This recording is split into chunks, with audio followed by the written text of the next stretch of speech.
Hello, everybody. Sam Davidson here with MEAWW Worldwide. We are inside, we are quarantined, we are staying safe. Please, I hope everyone is doing the same.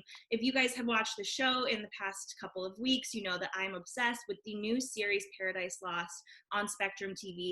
And I have the honor today of having none other than Autry Haydon-Wilson, who plays the terrifying Janis in the show. How are you doing? I'm doing good. How are you? I'm good. I'm very excited to meet you, but also a little bit terrified. So thanks. Understandable.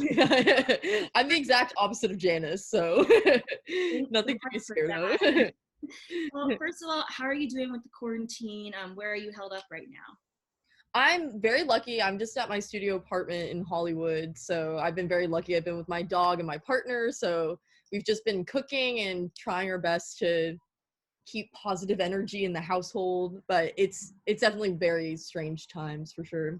Yeah, and it is the perfect time though to binge a new juicy show, which Exactly what Paradise Lost is. I'm gonna warn the audience a little bit later in my interview. I will get into some spoilers, so I will warn you guys. But all of the episodes are out right now, so everybody can binge it. First, I want to talk about Janice's relationship with her brother. What can you tell us about that? And, you know, we get you mostly in flashbacks. How did you, and they give you enough snippets of these characters to kind of make your own decision as to why they're doing what they're doing, but there's still not ever like a clear, this is what was happening. So how did you kind of generalize as an actor what was going on between you and your brother? I was very lucky. Rhodes, the creator of our show, was on set a lot the first few days that I was working, so I was able to really talk to him and kind of give him my ideas of what was happening and then hear what was actually happening from him. So that was super lucky. So I think, you know, I went in, of course, my audition scene was the scene where I like kiss my brother and say happy birthday to him, and I was like, what's going on? Like, what is this? So when I got the part, I was like, okay, I really want to understand why I'm doing the things that I'm doing, and I don't want to give it away too much, but it's definitely me establishing dominance in the house.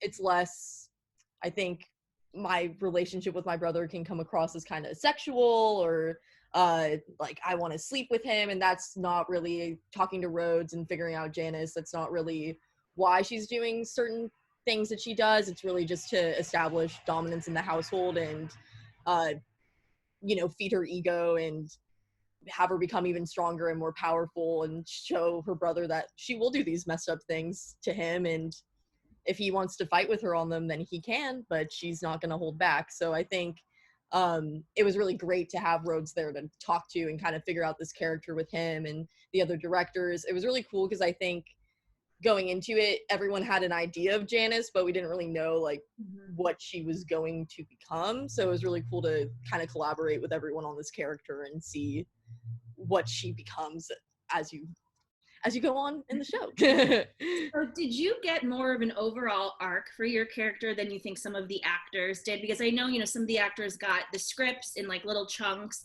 but they didn't kind of know the full ending or what was happening. But for your character, it was either important that you did know or important that you didn't know as an actor, because a lot of actors tend to not like want to know and just play it out. But I feel like for your character, it might have been interesting to know and have that intention behind what you were doing.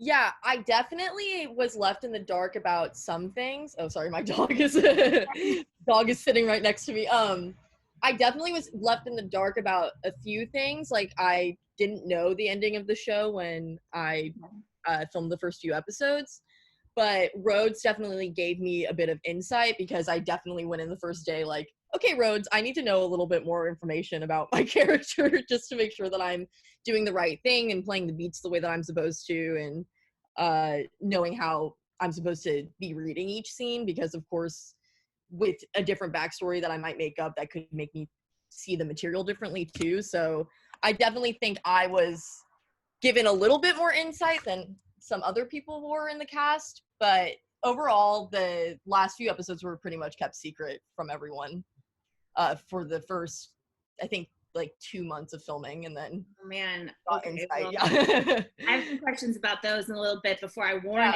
everybody. How would you say that mental illness plays a part into your character and kind of into this town as a whole, or would you consider it mental illness? That's what I was always trying to figure out with Rhodes too. I was very lucky. I got to talk to a psychiatrist before playing Janis and just kind of try and figure out why Janis does certain things that she does. And she definitely has mental illness, but we also, talking to the psychiatrist and talking to everyone in the show, I also just want to make sure that it's clear that like she would probably be doing the things that she's doing if she had mental illness or not. Mm-hmm. It helps though like play into her beliefs even more. So I think Janis is just a very manipulative person in general, and then having mental illness that no one really talks about or cares about, I think totally affects her and makes her act up even more than she should. But I think just in general, a lot of people in our town are obviously in the show are obviously struggling with mental illness, and it's just not addressed. And I think that's a huge thing that we wanted to make sure that people can see, like how not addressing this stuff can really impact you and hurt you. And like my father in the show, the judge, definitely has his own mental illness. And so I think it was just very important to us to show how that can really affect you by not like talking about it. And they just my dad has really not wanted anything about how I act or the things that I do to affect his campaign in the town and stuff like that. So it never gets addressed. It just keeps on getting thrown under the rug and thrown under the rug until it reaches a boiling point where I don't think my character really understood why she was acting the way that she was anymore. Mm-hmm. And with your character as well, and the town in general, there's definitely this tone of a supernatural element that might, come into play. So, and your character specifically is the one that exudes that tone the most out of anybody else. Do you believe that there's a supernatural element at play with this series, or is it kind of, because I've interviewed some of the other actors and they kind of say it's a mix of religion and belief and something of the unknown? Yeah, I think that's definitely more it. I think that was my question. I went into the show thinking that I was a witch, like, because I had only, when I booked the part, I only had the first 2 scripts, and at the end of the second script, I hope this isn't, I don't want to spoil anything. No, if you are watching, I'm assuming you've seen a few episodes at this point, so cool. Go ahead. Okay, cool, perfect. I was like, I don't want to give anything away. So I only got the first few scripts when I signed on to the project, and at the end of the second episode, I bring a deer back to life.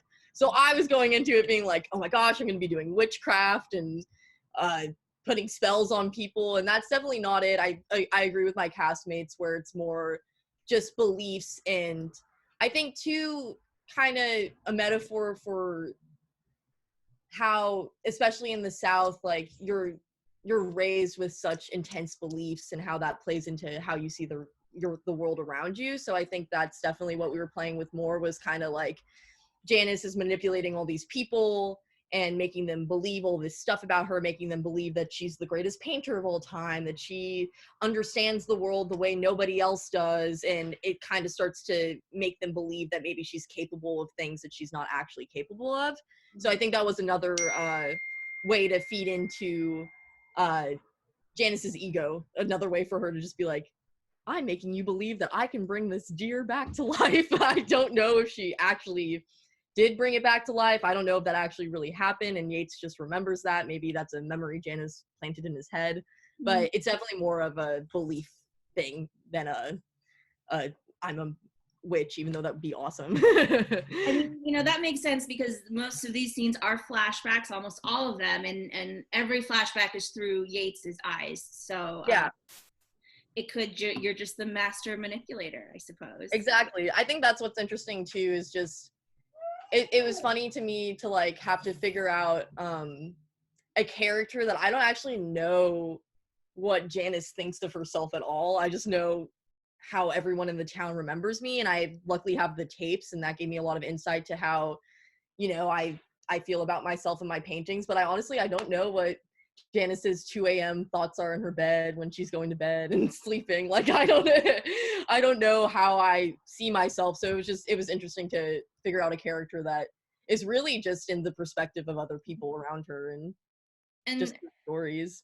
and taking it, you know, it at kind of from face value, the tapes, the stories, whatever, how did you as an actor justify your actions as this character? What motivated her to do these things? I think through the tapes and through just realizing that I was really I think I was just given so much freedom growing up. Like, that was the great thing about the first day that I arrived to set. I actually wasn't working. Rhodes just wanted to show me where I grew up and kind of give me a backstory on our characters and the setting. And that's the great thing about this show too, is I think the setting is a character within itself. Especially, I was lucky enough to work in this insane barn that they had built on a soundstage for me, that was just this beautiful antique barn. That was Janice's art barn, and I paint in there. That's where I pretty much do all my paintings. So it was great just to, that barn was a character in itself and gave me so much insight on Janis. But it was cool too, like the first day that I went to set, Rhodes is showing me this huge plantation that we're working on, and he's like, this is where you grew up. Like, you had all these places to roam. My barn is super hidden from the main house, where I was able to hide all this stuff from my family, and they wouldn't even hear me doing anything because everything was so far away. That I think I just grew up with so much freedom and so much authority in my household, that I think that played into how I wanted to be treated in the world around me. And I think too, I do know that I'm a really rare talent in this town, especially, and I have all these beliefs and I feel differently about the world than people around me, that I think like knowing that and just building that as Janis, and just realizing that I maybe do certain things that I do because no one's ever told me no. I think that kind of helps me justify a little bit more. I don't justify anything that she does. I think Janis knows that she is pretty messed up. I think she's aware of how she manipulates people around her. I think she gets off on it. I think she's a master manipulator, like a con man. And I don't think that she regrets anything that she does. But I think too, it's also just the way that I was raised, or even back to mental illness, where no one's telling me that I'm wrong ever, or no one's giving me an explanation to why maybe I act the way I do at certain times. So I just think, you know, I was given a lot of power growing up, and I think I'm addicted to that power that I have. And so you were a part of some very creepy scenes for sure. What was it like filming some of those? You know, did you get creeped out at all filming them? Because I hear the town in itself was a little bit creepy, of course, too. Yeah. I definitely got creeped out for sure, just because it was so funny too. I'm so the opposite of Janis. I'm very like a people person, and I love you know, making sure that there's a good energy on set and talking to everyone on set. And it'd just be so funny because I'd go in and like do a Janis scene, and then I'd try to like talk to a gaffer or something, and they'd be like, you just really scared me. Like, I don't know if I want to talk to you right now. But I think it was really cool. I think as an actor, you dream of having really crazy material that's the exact opposite of you. And especially, I'm a super young actress, and, you know, I'm blonde hair, blue eyes. A lot of what I auditioned for is like teen cheerleader or stuff like that, that I was just so excited to have a role that I could scare myself in. Like, there were times, especially, there's a scene in the 6th episode that's with Boyd. And that was one of my favorite scenes to film too, because I just, reading it on the paper, I had no idea how I was going to do that. Like, I genuinely was just like, I have no idea how this is going to read with Boyd and how we're going to block this scene even. I don't know, like, what I'm about to get myself into. So I just made sure to know my lines, and I got to set that day, and it was great because we just really, it was so much fun, because I feel like with every Janis scene, we just really got to play. Like, we were given this crazy script, and everyone, we kind of got to set and we were like, okay, let's figure this out together. So that was really cool because, you know, we found all these really intense, scary moments in this material, but we were also able to have so much fun while we were doing it, and it just felt super collaborative and awesome. But I definitely had some times where I would scare myself for sure. Well, next we are going to get into spoiler territory, guys. So if you haven't seen all 10 episodes of Paradise Lost, get off your couch, stay on your couch actually, and binge the rest of them because they're so good. So obviously your character is a big part of the final few episodes. We find out that you are the one that murdered the girls, and you know there's this entire very messy situation. Were you surprised? Was that one of the later scripts that you got? Were you surprised that you were the one like behind this all, or did you kind of have an inkling? I had an inkling into the big part that was kept a secret was that I was still alive. So, yeah, of course. Now that we're getting into spoiler territory, I feel like I can. Oh yeah. Say that. Cool. You're alive. Yeah. So that was the big secret, was that I was alive, but that's what I made sure to talk to Rhodes about before shooting anything, was I had a feeling that I had caused the fire and had killed the girls. So I wanted to make sure because that definitely would affect how I play all those scenes. So I knew going into it that I killed the girls and started the fire. Of course, though, too, like even creatively, it actually changed though throughout while we were filming of who set the fire and all that. So that was cool too to see how they changed that around for script reasons. But yeah, I definitely knew that I killed the girls. So when did you find out you were still alive? I found out that I was still alive, I think actually around the time that we got the script for the like 6th or 7th episode. I think that was when I figured out that I was still alive. Yeah. Yeah. And so then you talked to your showrunner and stuff, and he's like, yeah, you. Yeah. And it was fun too. It was a cool thing on set. Everyone was trying to figure out what happened to Janis, because I think everyone kind of had a feeling that she was still alive. Some people didn't know if she was a witch. So we were all trying to figure out, like, what happened to her? Where'd she go? Why is she gone now? They leave us in the final moments, right before the final scene, with a scene that makes you think that Janis is definitely a witch or something, when Frances is in New Orleans and she walks by a painting, basically of herself 30 seconds beforehand. Yeah. How did you kind of internalize that? Or is that something, I mean, I know you read the full script, I'm sure. Do you think that's a red herring of sorts? Or is that just kind of to leave us with one little taste that there is something weird going on with Janis beyond mental illness? Yeah, I think it's to give you a little taste of what could become of Janis. And I think that's super cool. I feel like there's so much left to explore with Janis. Like, I still, even playing Janis, have so many questions about her, and I feel like she's the never-ending character that you can just keep digging into and finding out more information about why she does what she does. But I just thought that was, too, such a perfect way for Janis to let Frances know that I'm still here and I'm still watching. Another power-hungry move of Janis. But I definitely think it was to keep you guessing, is Janis a witch? What is Janis doing? But also to kind of make you feel like, oh, has Janis been watching them? Like, is Janis at the house? Is Janis in Mississippi right now? Is she in New Orleans? Like, I think it was kind of to keep you on your toes about, has Janis been watching Frances this whole time? I think too, it kind of plays into her son finding all my tapes and drawing about me and talking about me. It's like, has Janis been communicating with him? What's going on? So I think it was just a perfect way to kind of leave everyone with all these unanswered questions to hopefully make them want more. I certainly do. And there's so much room to grow for season 2. Obviously, the younger actors that play in the flashbacks are, recast to play the older actors. However, there's still so many questions for your past that hopefully you would kind of continue to come back in that flashback part, or they could just put a lot of makeup on you and make you look older. That's what I hope. I'd love to play older Janis too. That'd be pretty cool. Awesome. Well, thank you so much. This has been thank you so much. And everyone, thank you so much for joining us. Please, please, please, if you need a good creepy binge, go to Spectrum TV and watch all 10 episodes of Paradise Lost, and we will see you next time. Thank you. Bye.